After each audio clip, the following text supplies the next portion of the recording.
Hello, my dear friends across America. There's something most men don't know, a quiet truth about our bodies that the billion-dollar men's health industry often overlooks. What if I told you that the discomfort, the frequent nighttime trips to the bathroom, or that frustrating feeling of never quite emptying your bladder, aren't just an inevitable part of getting older? Most men are led to believe these are simply age-related issues, something we just have to endure. But as a prostate doctor who has seen it countless times, I'm here to tell you that these aren't just signs of aging. They are signals, powerful messages from your body, specifically your prostate, trying to get your attention. And here's the surprising part. In many cases, it's not your age causing the problem at all.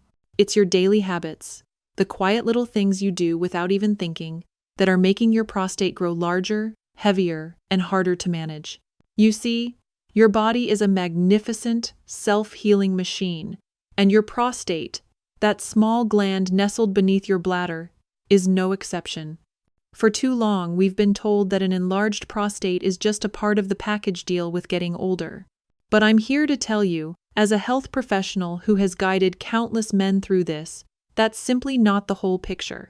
Your daily habits, those quiet little things you do almost without thinking, are often the true culprits.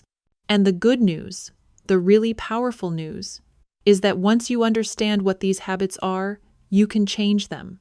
And when you do, you give your body and your prostate a profound chance to restore balance, reduce pressure, and take back that comfort you deserve. Let's talk about the first habit, one that is incredibly common, something almost all of us are guilty of, especially when we're out, busy, or just don't want to use a public restroom. It's holding your urine too long. Now, you might think, what's the big deal? A few extra minutes while I finish an errand or get home won't hurt. But here's where the science and the reality meet.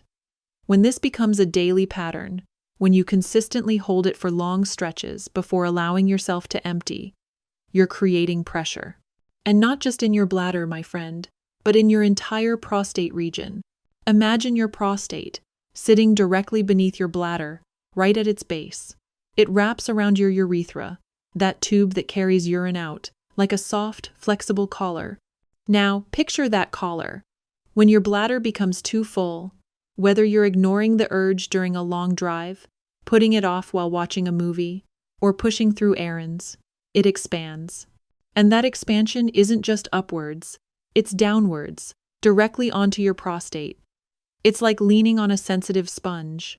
The more your bladder stretches, the more it pushes into that prostate tissue. Over time, this repeated silent pressure creates small but significant changes. That once flexible prostate becomes irritated. The tissue thickens, swelling sets in, and for many men, this constant strain becomes one of the quiet drivers of prostate enlargement.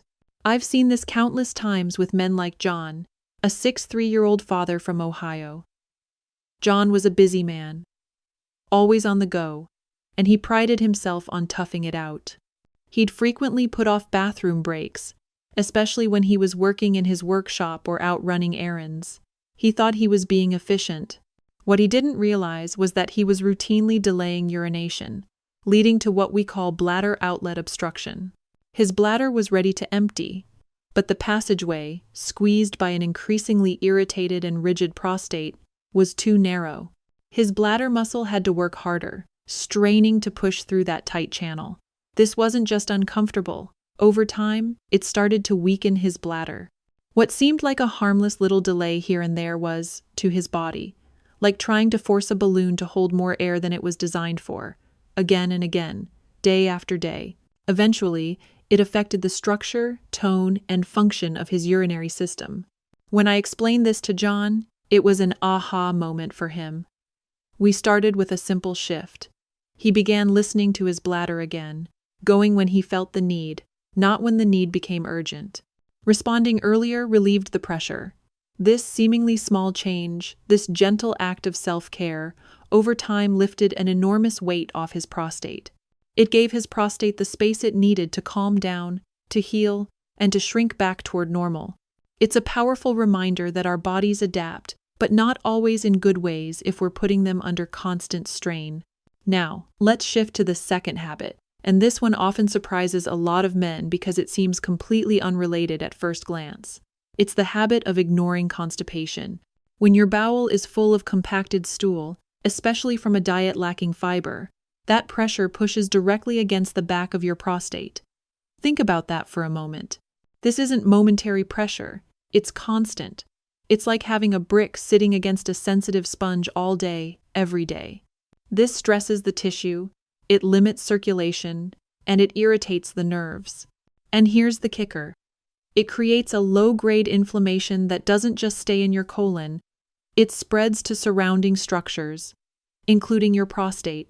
Over time, that chronic inflammation is one of the major contributors to benign prostatic hyperplasia, what most men know as enlarged prostate. But it doesn't stop there. Constipation also messes with your internal chemistry. When stool stays in the body too long, it throws off your gut bacteria, that delicate ecosystem inside your digestive tract. And when that balance is off, it creates system-wide inflammation, affecting everything from your immune system to, yes, your prostate. The modern diet, especially for older adults, tends to be high in refined carbohydrates, low in fiber, and often filled with processed foods, cheese, red meat, and not nearly enough water. These choices slow digestion, dry out stool, and cause your bowels to back up, sometimes without you even noticing right away. What starts as occasional sluggishness can turn into a vicious cycle. Constipation causes pressure. That pressure inflames the prostate. The inflammation worsens the swelling, and the swelling, in turn, worsens your urinary symptoms. So, if you're not going regularly, or if your stools are hard, dry, or leave you straining, your prostate may be taking the brunt of that imbalance. Consider Michael, a 70-year-old retired teacher who came to me exasperated by his increasing urinary urgency. He'd tried various medications, but nothing seemed to offer lasting relief. When we started talking about his diet and bowel habits, he admitted he'd been struggling with constipation for years, just accepting it as normal.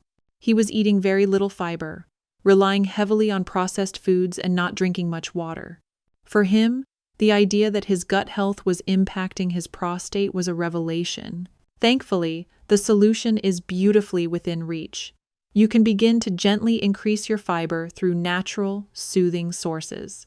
Think about adding more cooked vegetables, fruits like prunes or pears, whole grains like oats, and simple digestive aids like chia seeds or ground flax seeds. These foods not only soften your stools and improve transit, but they also reduce that internal pressure on your prostate from the inside out.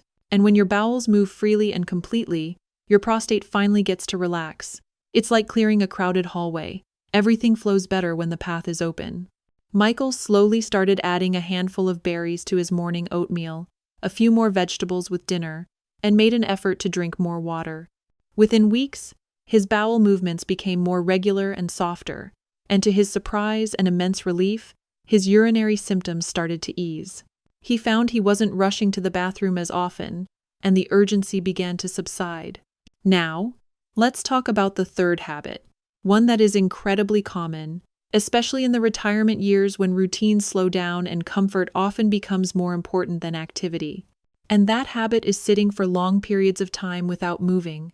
Whether it's relaxing in front of the television, sitting at a desk with a cup of tea, scrolling through your phone, or reading a good book in your favorite armchair, the hours can pass quickly.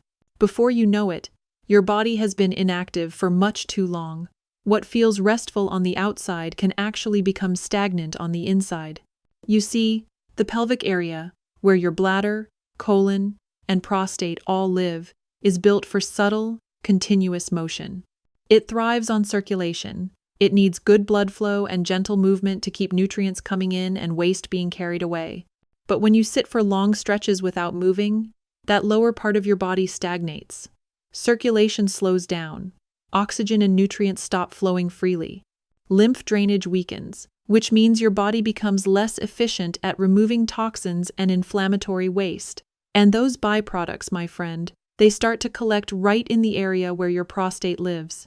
Your prostate is a soft, delicate gland. It's not built to handle constant stagnation. Like any living tissue, it needs good blood flow to stay healthy. When that flow is restricted for hours every day, the prostate can become inflamed, swollen, and irritated. And over time, this contributes to the kind of slow, silent growth that leads to prostate enlargement. Men who sit for long periods daily without incorporating movement are far more likely to develop pelvic tension, chronic low-level inflammation, and eventually enlargement of the prostate.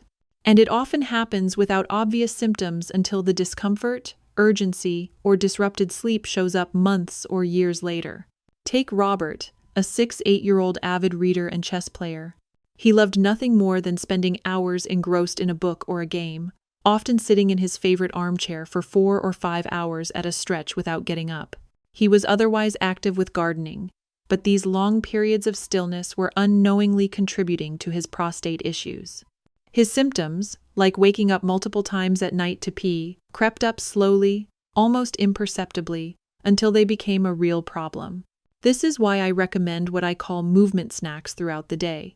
These are small, simple bursts of gentle activity, just enough to wake up your circulation and remind your pelvic area that it is still alive and needed. You don't have to go jogging. You don't need to break a sweat. Even something as modest as standing up every 30 to 40 minutes, walking across the room, taking a few deep breaths while gently swinging your legs, or stretching your lower back can bring life back into that part of your body. Think of your prostate like a sponge. If it never gets squeezed, never moved, it starts to stiffen and collect waste. But when you move, even just a little, you help that sponge stay soft, fresh, and well-nourished. Movement isn't just about staying in shape. It's about keeping the core of your body vibrant, alive, and responsive, especially the hidden parts you don't see, but that quietly shape your comfort, your energy, and your quality of life. Even a few mindful minutes of movement every hour can help keep your prostate healthier for years to come. Robert, after learning about movement snacks, started setting a timer. Every 45 minutes, he'd stand up, walk to the kitchen for a glass of water, do a few gentle stretches, or simply walk around his living room for a couple of minutes. This small, consistent change made a remarkable difference. His nighttime trips to the bathroom lessened, and he felt a general sense of ease that had been missing. So now you know, my friends, 3 quiet everyday habits that can slowly contribute to prostate enlargement: holding your urine too long, neglecting your fiber intake leading to constipation, and sitting for hours without movement. These aren't dramatic issues, but that's what makes them so powerful, and yes, sometimes dangerous. They sneak in without much noise, and over the years, they can create a world of discomfort, urgency, and frustration. But here's the true power in all of this. Every one of these habits can be changed, gently, gradually, and with care. You don't need to overhaul your entire life or start from scratch. You simply need to bring awareness to how your daily choices affect your prostate. I have seen men in their 60-second, 70-second, and even 80-second improve their symptoms, reduce their nighttime trips to the bathroom, regain stronger flow, and feel more at ease in their own bodies, simply by shifting these core behaviors. If you've been feeling frustrated, uncomfortable, or even a little afraid of what's happening down there, take a deep breath, my friend. You are not alone, and you are not powerless. Your prostate does not need to rule your life. You can take care of it, just like it has been trying to take care of you. If this message spoke to you, if you feel that quiet tug of recognition, try just one of these changes this week. Go when you feel the need, not when it's an emergency. Add a handful of berries to your breakfast, or simply stand up and stretch every hour. Small changes, big impact. If this video was helpful, please subscribe and share it with a friend who might need to hear this too. Sometimes the most powerful changes come from the smallest bits of knowledge. Thank you for watching, and remember, your health is not behind you. It is in your hands, and the best is still to come. This video is for informational and educational purposes only. It is not intended as medical advice. Always consult a licensed healthcare provider before making changes to your health, diet, medications, or lifestyle. This content does not diagnose, treat, or cure any condition. Results may vary.